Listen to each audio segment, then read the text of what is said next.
Hi everyone. So we will discuss today the introduction of control system. What is a control system? It is interconnected components. And what's important here is that we know that we have a clear mathematical relationship between the output and the input of a control system. Take note of the word mathematical because a control system is actually defined by engineers in different mathematical expressions or in different mathematical domains. So it is a system of devices that what it does is manages, it commands, directs, and even regulate the behavior of other devices or systems. And its goal is to have the desired result. Okay, so in this diagram, you can see we have an input and an output, and between them is the control system. The control system links the input to the output by varying the input and getting the desired response. And we engineers actually design this control system so that we can have or we can get the goal response. So here are below are examples. We have the traffic control system, which can be either open loop or closed loop. The open loop traffic control system is the one that has fixed timer, whereas the closed loop, the timer will vary or it will change depending on the congestion in the different directions. We also have power systems, space technology, robotics, air conditioner, toilet tank, even national income, and fluid control system. So other examples would be your oven toaster, sprinkler system, bathtub, and stuff like that. Okay, so here, for the example of fluid control system, we have diagram here wherein we have a fluid flow, okay, and we have the output from the tank. And in between them is valve as well.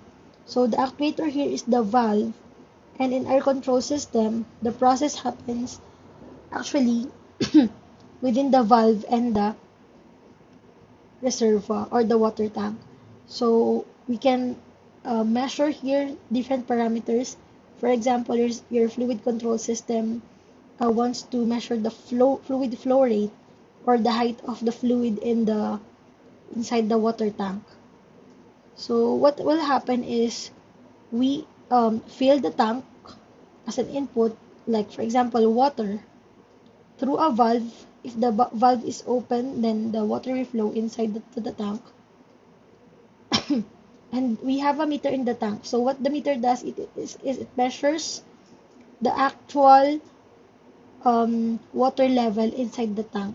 So once it reaches a certain value that we set in our system, then depending also on our desired out response, we can design the system to, like for example, um, give a specific flow rate when the water level inside the tank is already at 2 meters.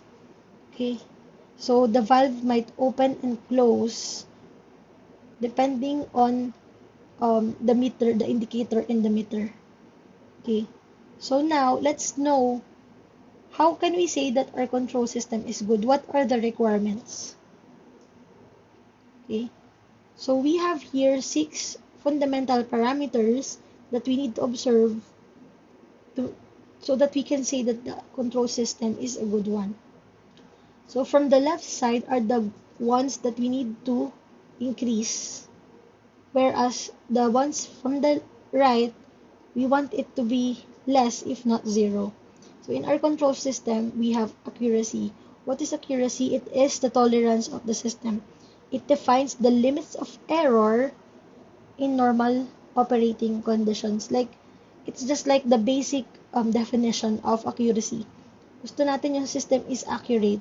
So, pag sinabi natin, for example, 30 degrees Celsius, so we can say that our system is still at normal operating conditions, even if we get just 29 degrees Celsius or 31 degrees Celsius. In that case, we have a 1 degree Celsius margin of error. So, Like here, we have to set a limit of error. So once it already reaches 28 degrees Celsius or 32 degrees Celsius, that won't be normal operating condition. So our system needs to be accurate. And then stability, we also want to have a stable system. Therefore, we want to increase this.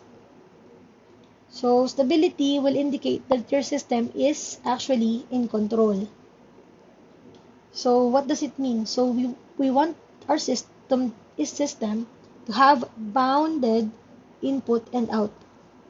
When we say bounded input and output, we won't have infinite output.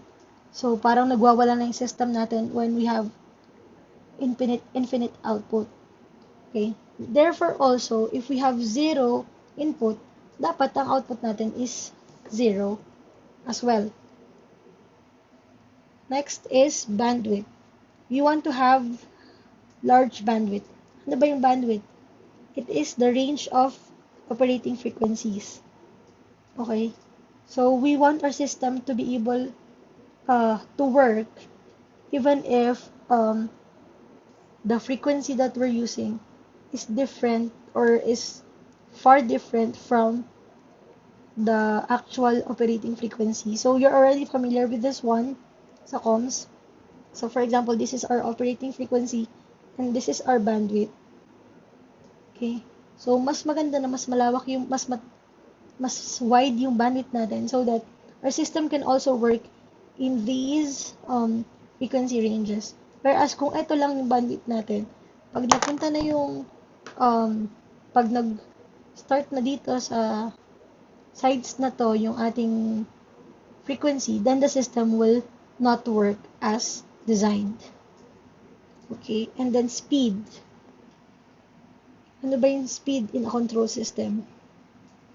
So, sabi, a speed daw is the time until the output becomes stable.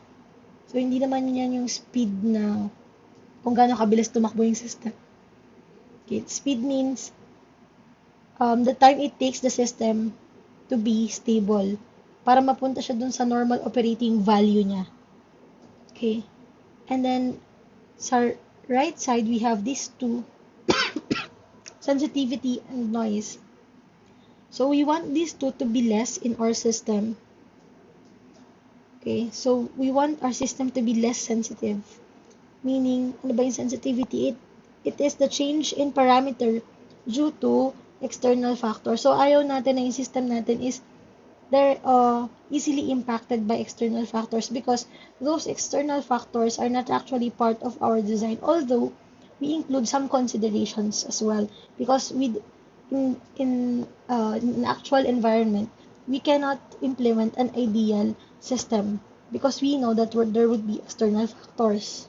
Okay, so we consider external factors even in our computations para ma-anticipate natin yung mga changes dun sa value para at least even if merong external factors like for example disturbances, we can still say that our system is working as expected, or it will not explode, or it will not be unstable, or it will not have an output zero even though we are expecting a definite value. Okay? And then lastly, it's also related to sensitivity, it's noise. So the difference is that this noise can be found in the input. So these are the unwanted input signals. Okay? So in an ideal system, noise should be zero, but in an actual system or an ideal system, so we have these considerations in the computation and design as well. So again, we want our system to be accurate, stable, large bandwidth, and high speed.